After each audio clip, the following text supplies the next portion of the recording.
Break के बाद अब सबका इस्तकबाल करती हूं और अगली खबर का रुख करते हैं। नेशनल कॉन्फ्रेंस के सीनियर लीडर हसनैन मसूदी ने कहा कि रिजिजू का इल्जाम तारीखी बुनियादों पर दुरुस्त नहीं है। उन्होंने कहा कि अगर महाराजा शमूलियत चाहते थे तो उन्हें कौन रोक सकता था। कैसे इस आर्टिकल आप देखते हैं? मुझे लगता है ये रिजिजू ने रिस्पॉन्स दिया है, डॉक्टर करण सिंह ने जो लिखा था आर्टिकल। दरअसल ये सारा आर्टिकल जो है, जो उन्होंने जवाब लिखा है, वो सारा एक करता है कि उनकी सतही नॉलेज है, एक सुपरफिशियल नॉलेज है कश्मीर की हिस्ट्री के बारे में, जो 40s की हिस्ट्री जब एक्सेशन को रिवॉल्व करती है उसके मुतालिक जो हिस्ट्री है। देखिए, पहले उन्होंने सवाल उठाया है कश्मीर छोड़ दो की तहरीक पर, तो वो शायद नहीं जानते हैं कि कश्मीर छोड़ दो की तहरीक एक शख्स के खिलाफ नहीं थी, एक कुंबे के खिलाफ नहीं थी। उन्होंने ये सवाल उठाया कि ये जो वो भी कश्मीर का हिस्सा थे, वो एक निज़ाम के खिलाफ थी, आमरीत के खिलाफ थी कश्मीर छोड़ दो कि आमरीत ना हो और फैसले यहाँ के जो हैं एक्सेशन के हवाले से वो यहाँ के अवाम करें। देखिए, इनका हमेशा से जो शेर कश्मीर है उनका ये व्यू पॉइंट था कि एक्सेशन का फैसला हर जगह, यहाँ ही नहीं, वहाँ के अवाम को मौका दिया जाना चाहिए, न कि उनको जो वहाँ पर आमिरियत का एक के नुमाइंदे हैं उनको ये इजाज़त दी जाए। क्योंकि ये एक कंट्राडिक्शन थी। एक तरफ से कांग्रेस ये कह रही थी कि नहीं, जो हमारी जो रियासतें थे उनमें जो तहरीक चल रही थी, वहाँ के जो थे और शासन थे, जो हाकिम थे, उनके खिलाफ, तो इसकी नफी करती थी, ये मुद्दात था। और यहाँ से हम कहते थे कांग्रेस ने ये सब कहा कि नहीं, वही फैसला कर सकते एक्सेशन के हवाले से, ये अलग बात है। तो अगर ये एक कुंबे के खिलाफ होती इस तहरीक, तो फिर आज़ादी के फौरन बाद 25 साल तक उसी कुंबे का एक सदर रियासत नहीं होता, या जो हमारा मंशूर, हम कहते हैं नया कश्मीर का जो मंशूर था, उसमें एक कॉन्स्टिट्यूशनल मोनार्की का तस्वर दिया था। तो नेशनल कॉन्फ्रेंस हमेशा एक निज़ाम के खिलाफ थी, आमरीत के खिलाफ थी, और हम हमेशा कहा थी कि एक रिप्रेजेंटेटिव गवर्नमेंट है जो अवाम की नुमाइंदा गवर्नमेंट है। वो नेशनल कॉन्फ्रेंस का ये नारा था, सरदारी अवाम का हक है, हाकिमियत अवाम का हक है, किसी फर्द का नहीं। तो उस पहले ये बात सही हुई है। रिजिजू समझे नहीं है कि यहाँ पर जो ताना बाना क्या था, यहाँ की जो तहरीक थी, जहाँ आज़ादी की तहरीक थी, वो किसी कुंबे या किसी फर्द के खिलाफ नहीं थी, वो एक निज़ाम के खिलाफ थी। ये पहली बात है। दूसरी बात ये है कि वो कह रहे थे कि वो उत्सुक थे महाराजा एक्सेशन करने के लिए, यही उनका जो सेंट्रल ये है कि वो उत्सुक थे, लेकिन रिफ्यूज किया नेहरू जी ने। ऐसी बात ही नहीं है। देखिए, वो निर्भर करते हैं, रिजिजू जी जो सिर्फ बार बार वो हवाला देते हैं नेहरू जी के जो तकारीर हैं,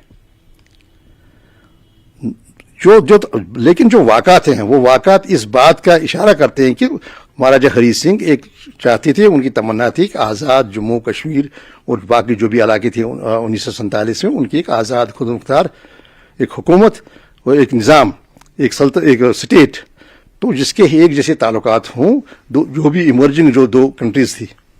अगर वो नहीं होता, अगर हम रिजिजू का वो भूल गए कि यहाँ पर बड़े नेता आ गए मई से जुलाई तक, बड़े बड़े नेता, आप उनका जिक्र देखेंगे, नई दिल्ली से आ गए ताकि वो महाराजा को कन्विंस करें कि वो इल्हाक करें, लेकिन महाराजा नहीं किया। और मुझे कहिएगा कौन सा अमर माने था कि महाराजा 15 अगस्त को जैसे बाकी जो राज प्रमुख थे, जैसे बाकी जो हाकिम थे उन्होंने, या जो बाकी राजे महाराज थे उन्होंने नहीं किया, तो इन्होंने क्यों नहीं किया? इसके बरकस इन्होंने स्टैंड स्टिल एग्रीमेंट की दरखास्त की। क्यों करते दरखास्त? अगर महाराजा उत्सुक थे, जैसे कि रिजिजू जी का कहना है, नहीं जी वो बड़े बेताब थे करने के लिए, लेकिन उनको नेहरू जी ने, अगर वो बेताब थे तो कौन उनको रोक सकता था? क्योंकि पहले एक जो ऑल इंडिया जो स्टेट्स कॉन्फ्रेंस थी, उसमें पहले ये फैसला हुआ था, जिस पर शेख साहब नाराज थे। फैसला ये हुआ था कि नहीं जी, वहाँ के अवाम नहीं, बल्कि वहाँ के जो शासन है, जो वहाँ के हाकिम है, जो राजे महाराजे, उन्हीं को हक होगा एक्सेशन करने का। उस पर नाराजगी जाहिर की थी। उनका हमेशा ये इंसिस्ट था जो नेशनल कॉन्फ्रेंस का, नहीं, लो अवाम करेंगे एक्सेशन के हवाले से फैसला। तो इसलिए वो कहते थे आमरीत का खात्मा होना चाहिए, नहीं किसी एक शख्स के खिलाफ थे। दूसरी बात है, अगर वो होते तो कौन रोक सकता था उनको? लेकिन वो सारी जो शख्सियतें आई उनको मुतासिर नहीं कर सकी। उनके बावजूद भी उन्होंने स्टैंड स्टिल एग्रीमेंट के लिए इंसिस्ट किया, और नहीं पाकिस्तान के साथ किया, पाकिस्तान ने मान लिया। और यहाँ पर जो हिंद सरकार थी, हिंद सरकार ने कहा कि नहीं, हमें कुछ कागजात चाहिए, हमें कुछ मुलाज़ा करने जो इसके खिलाफ सराउंडिंग जो भी डॉक्यूमेंट्स वगैरह हैं। तो अगर ये डिबेट क्या करता है, रिजिजू जी को, लॉ मिनिस्टर साहब को महज रेफरेंस नहीं देनी चाहिए नेहरू जी के जो बाद के उनके तकारीर हैं, इस पर जो सराउंडिंग सर्कमस्टेंस, ये क्या इंडिकेट करते हैं?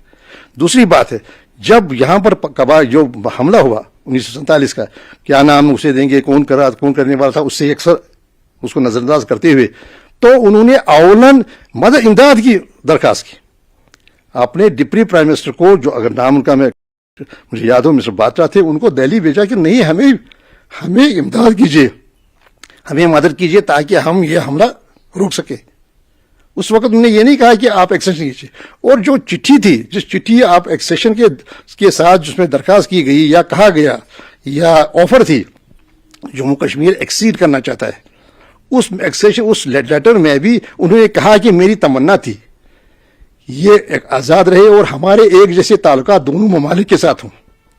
لیکن پھر انہوں نے اس کا پس منظر دیا ہے کہ ایک ایمرجنسی ہو گئی, اور اس ایمرجنسی کے حوالے سے اس پس منظر میں انہوں نے الحاق درخواست کی.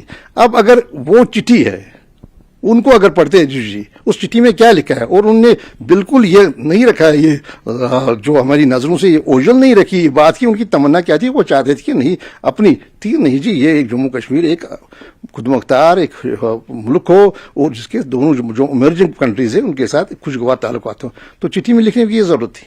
انہوں نے کیوں چٹھی میں یہ سپشٹ کیا, یہ واضح کیا, نہیں میری یہ اصلی خواہش تھی کہ شاید ہم ایک کہیں اور ہماری ہر ایک کے ساتھ ایک خوشگوار تعلقات ہو. تو بار بار دیکھیے وہ ان کی اپنی سیاست ہے, وہ کرنا چاہتے ہیں جو نہرو جی کو ان کا جو رول تھا اس ایکسٹینشن کے حوالے سے. دیکھیے انہوں نے خود کو وابستہ کیا تھا نا, جب شیر کشمیر کو گرفتار کیا گیا تو نہرو جی آ گئے, اور وہاں سے لیگل ٹیم بھی آ گئی جنہوں نے وقتاً فوقتاً اس میں آصف علی تھے, باقی جو بھی لائرز تھے, اور وہ خود بھی آئے. جب ان کو گرفتار کیا گیا تو ان کو مہاراجہ کی پولیس نے روک لیا اور گرفتار کر لیا.